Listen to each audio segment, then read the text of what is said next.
இந்த வழக்கு சிபிஐ விசாரணைக்கு வேணும்னு சொல்லி பல கோரிக்கைகள் வருது. அதிமுக இதோட நிலைப்பாடு.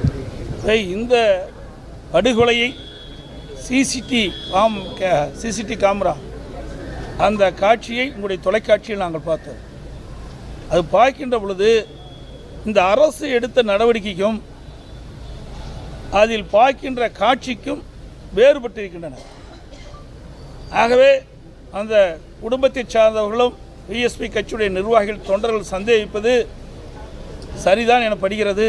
ஆகவே உண்மை குற்றவாளிகளை எவ்வளவு பெரிய ஸ்தானத்தில் இருந்தாலும் அவளை கண்டறிந்து நடவடிக்கை எடுக்க வேண்டுமென்றால் இந்த வழக்கை சிபிஐயிடம் ஒப்படைத்தால்தான் நடுநிலையோடு உண்மை குற்றவாளிகள் கண்டுபிடித்து தண்டிக்கப்பட முடியும்.